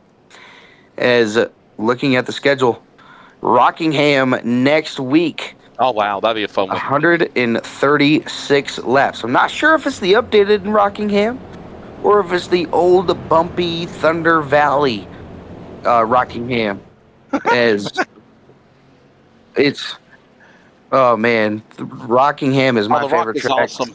You just put me in an 87 car at Rockingham. Oh man, I'll make that track mine. The Rock is a fun place. It's really cool because obviously Australian NASCAR Championships National Tour Sunday night will be at Vegas to determine who's going to Homestead for their finale, and then of course to determine who's going to Phoenix. We're racing our penultimate race on Tuesday night for the Xfinity Series. The BMGX Series will be at Pocono. We're going to be at the Rock with the trucks. And, I mean, man, think about this. In less than 3 weeks' time, we'll have our champions determined in all these series. And remember, Tom Freer is in the lead.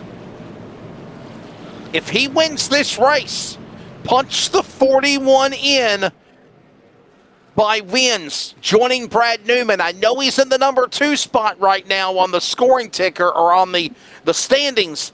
He might get in by points, right? But obviously, everything looking good tonight for Tom Freer. Hey, another guy we haven't really talked much about tonight, Jason Holdsworth, Dylan.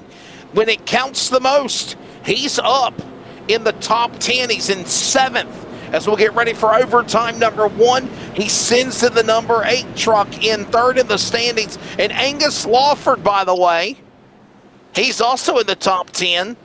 He's 9th. He could climb out of the hole of being on the bubble, if you will. Yeah, then you got Barber and then Curtis obviously getting involved in those wrecks earlier in the night. This is okay. I don't know if you've ever watched Street Outlaws or racing, that type, drag racing, but this is what you call a list shakeup, top 8 shakeup. Everything is sure. It's going to be calamity, and you're going to have a lot of drivers that are going to be like, okay, what's the points? What's the points? What's the points?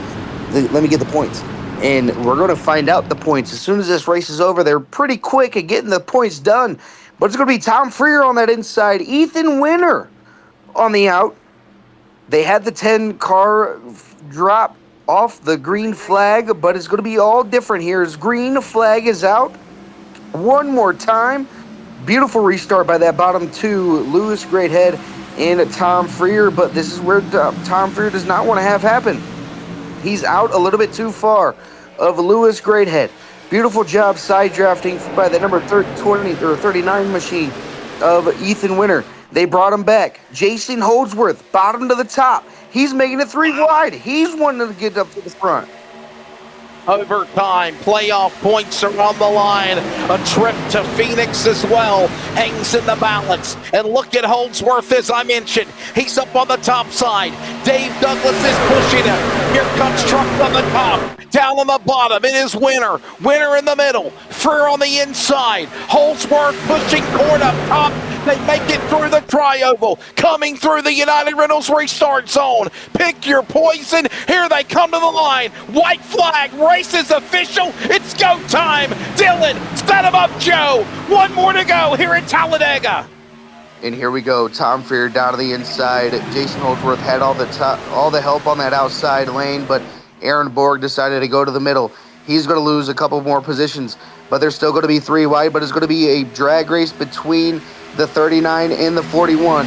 Who's it going to be at the line? Ethan Winter not able to get clear and block off that bottom lane. It's going to be Tom Freer and Lewis Greathead to the line for through number 3 and 4 for the final time at Talladega Superspeedway.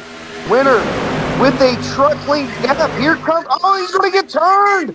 Now it's going to be Brad Newman. Now it's going to be Freer. Now it's going to be Lord. Oh, wow. It's going to be somebody.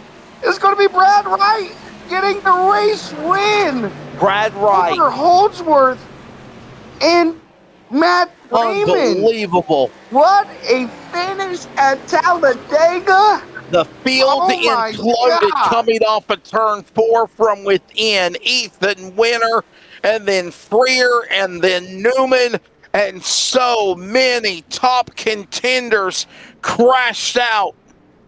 Jason Holdsworth, 1 spot away.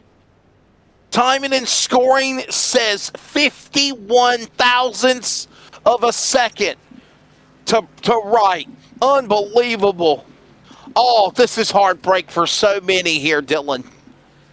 Heartbreak for so many, but a beautiful ending of the race for the, I mean, just everything that happened on that final lap there, Wes, just, man, oh man, I knew it was going to be spicy, and I knew it was going to get dicey, but it was going to be the number 19 of Brad Wright coming around to get his first win in the A&E Truck Series. He's not a playoff contender, but he's going to make it hard for a lot of these drivers to get in. Yeah, let's watch this again. I mean, let's pick him up on the back straightaway, coming to the obviously on the white flag lap, and obviously, Dylan, this is when the chaos is ensuing as we see Tank Brad Wright celebrating. Congratulations to him, but oh my goodness, here it is one more time. I think this is coming to the white flag. This was the white flag lap. This is 1 lap to go. And keep an eye on the number 8 of Jason Holdsworth, right? Team Nitro up on the high side. He's got friends, but he's staying in line. He sees all of this chaos going on in front of him. There's Angus Lawford, another playoff driver. And look at Holdsworth just finding a way to bypass and thunder through traffic. Almost got into Borg, backed away. I think he knew he was in the snake's patch, if you will, then, Dylan. And then here they come, working now off turn 3 and 4. Holdsworth guns it. He's not backing off.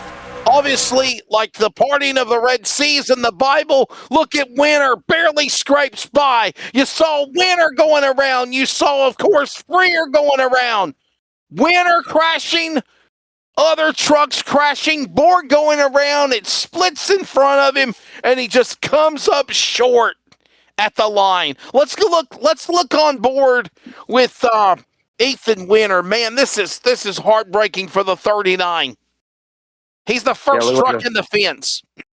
Looks like a bad bump from Brad Newman on that number 39 machine. You can see he tries to go down low, then tries to go back up high to try to block both lanes. Offset push by the number 1 machine of right there. Brad Newman. Man. Just caught him at a bad time. There's a lot of history between Brad Newman and Ethan Winter, if people don't know. There is a lot of history. I don't think these guys are going to exchange Christmas cards or have invitations of having Thanksgiving dinner table with one another. I'm telling you. Oh, my. Tom Freer riding the fence. Heartbreak for Tom Freer, right? I mean, come on, Dylan. He had this race pretty much you would think won. And then that happens, and so many other good trucks took it out. Just some of the names, by the way, involved: Brad Newman, Jacob O'Reilly, Angus Lawford, Tom Freer, Tom Pritchard, all of these guys in the big one.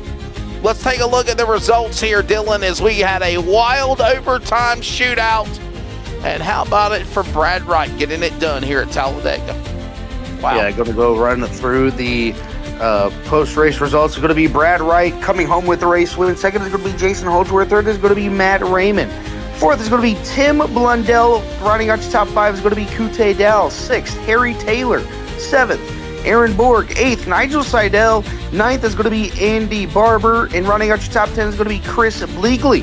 11th, Charles Wembley. 12th, David Lawler. 13th, Lewis Greathead. 14th, Double D Dave Douglas. 15th, Brian Blundell. 16th, Trent Lavelle. 17th is going to be Tom Pritchard. And running out your top 18 is going to be Ryan Barber. Rest of the finishing order of the 32 trucks that took the green include Riley Curtis still in the lead lap, Steve Gerber 20th, Marty Mitchell, Zach Blundell, Jacob O'Reilly, Angus Lawford up in the front, crashed out. Also, Brad Newman 25th. He was 150, 200 yards shy of the start-finish line being in the front. So is Tom Freer, Ethan Winter too. Rest of the trucks a lap down or more include Kevin Clark, Nick Burling, the top 30, Lee Davis, and Britton Henderson.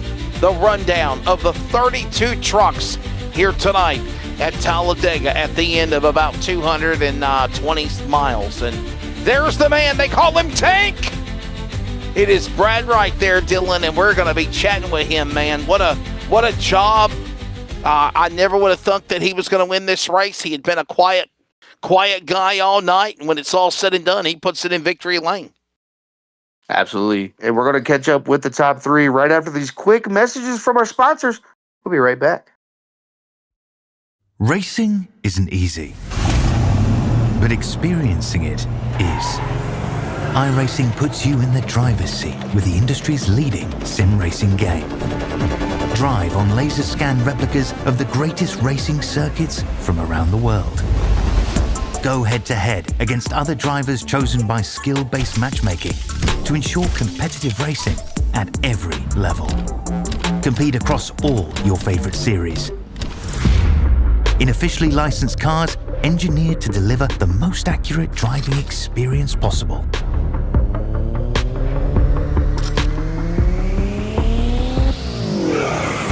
Join a race or host your own with players from across the globe. Race against the computer or in a league with friends.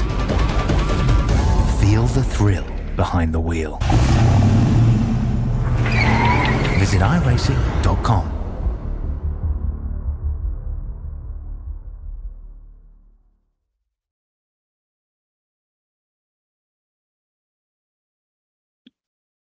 And we are back here with the A&E Truck Series interviews. I'm going to go ahead from first to third is going to be Brad Wright of the number 19 machine. Brad, one hell of a race, man. You stayed quiet. You stayed determined. We seen you up towards the front, towards the middle, and the end of the race. And then coming to that final lap after all the chaos towards the end of the race, you were able to get it done. What was your mindset going to that final lap and when you've seen everybody in front of you starting to wreck? Well, I didn't really have a mindset. I was just focused on staying low and just watching all the traffic and just hoping I could avoid anything if it happened. And it worked out. I had Matty Ray telling me to go for it. So that was good. Bit of confidence boost. Brad, wild race, man, right? I say this in no disrespect, but you were nowhere in sight. Obviously, was that strategy? And then, obviously, what was your take of this when it was like everything working in your favor after the crash coming off forward to the checker flag? Yeah, well, I normally don't run up the front. I struggle to get up there, and so I missed qualifying because I hit the wrong button. So yeah, it started from right at the back there. I think it was 29th, and then just had to work my way up. It was crazy and scary at the same time. Absolutely. You know, you worked your way, you stayed patient the way that you needed to do. Obviously, you're not in the playoff hunt to try to get your championship here, but you got your first win knocked off your back. There's more to be coming. But, Brad, we don't want to take up too much of your time. I know you want to get down there and celebrate with all the guys and your teammates and everybody, but before we let you get out of here and celebrate that win here at Talladega tonight, if there's anybody on the number 19 M machine you'd like to give a shout out to, the floor is yours. Yeah, I'd love to give a shout out to Lane Fabrications, I Am Hope, and Child Cancer Foundation, also Blundell Motorsports, Stop Suicide, and you guys for putting on an awesome job. And I love coming here and racing, and we'll see you next season as well. All right, that's going to be our race winner here tonight. That's going to be Brad Wright. Going to go ahead and move on down to our second place finisher. If he's available as of right now, that's going to be Jason Holdsworth in the number 8 Nitro Racing Machine. Jason, one spot short here tonight from getting your win. I know I talked to you earlier in the week and you wanted to win this race really bad because of next week at Rockingham. You almost had it there, good sir. But what more did you need to get yourself from where you were to get that race win? I think you're a week early. I said I wanted to win Chicagoland, so I didn't have to deal with Talladega. But yeah, P2 again. I got very, very lucky. I need to look at the replay to see how I got through that. I'm not too sure how. I'm having internet issues, so I can't watch the video. It's killing my voice. So I'll have a look after. It's just pure luck. I thought I was dead, and I just popped out the other side, and then I see Brad Wright going past me because I thought I had a win for a second. So. Brad, I got to ask you this question, and you heard Brad say it as well. You were kind of quiet in the Nitro number 8. Was there a strategy of staying back there? Was that something that you had already had planned? And then obviously things kind of, happened the way they did, went awry for you to get a second spot. Obviously, there's nothing wrong with silver. And I do got to ask you, do you feel like, though, do you have enough points, if you will, where if you could not get in by a win tonight, going to Vegas, going to Rockingham next week for the penultimate race and the final race in the round of 8, that you could punch in by points to the championship for? I was just points racing tonight. I wanted to try and be safe. Gotcha. So that's why I was generally on the inside lane, fourth or fifth back. After I can calculate all the maths in my head, I believe I'll be about 22 above the cut line. So I should be, fingers crossed, safe as long as I don't finish in 30th or worst. So I'll be points racing again next week. Yeah, absolutely. You going into next week, obviously the Rockingham 136 laps to determine the championship for all the way in and through for Phoenix the following week. And obviously great race here tonight. Got yourself another second place finish. Not where you wanted to be. You wanted to be in the lead and getting that race win, but a good points night for you, Jason. If there's anybody on the number 8 machine you'd like to give a shout out to, the floor is yours. Yeah, JT, always building cracking setups in the truck. The wider Nitro team, thanks for all their help and input. And you guys in the booth, thank you for what you do. All right, that's going to be our second place finisher of Jason Holdsworth. And moving over to our third place finisher, that's going to be Matt Raymond in the number 83. Matt, you did what you needed to do. You led some laps early in this race. You were helping the one of Brad Newman all the way in and through the race. And then here in the end of the stage of the race, you ended up getting up there towards the front. Just 2 positions behind capturing your first win, but you can't be too mad about it coming home with a P3. Yeah, no, a good run by all, really. Just getting lucky at the end there, really. But no, we had a pretty decent sled this week, well, at Talladega, so thought I'd come out and have a run with these boys and see what I got. Matt, the outside lane really looked good tonight. It struggled, obviously, in the Sunday series. We saw it struggle in Xfinity for the BMG X on Tuesday. Why do you feel the top side worked so well, and obviously your success running the top to get a podium here? I think more than anything, it's who you're working with, especially on these sort of plate tracks. I mean, most of the drivers sort of know if you sort of hang on the right side of people and give them a good push, it's not necessarily the best way to go about it. So, yeah, if you can get lined up with some good guys, the top can really work well for you. But, yeah, I mean, the bottom can be just as quick or quicker. It just depends on how well they're working together and how well they're lined up, really. Yeah, absolutely. You're trying to do everything you possibly can to get yourself up there and be towards the front when you want to be. You got Rockingham next week. You've had some good runs all the way in and through the season whenever you came in, and then obviously getting your best finish here tonight with a P3 at Talladega. But if there's anybody on that number 83 machine you'd like to give a shout out to, the floor is yours. Yeah, thanks, Dill.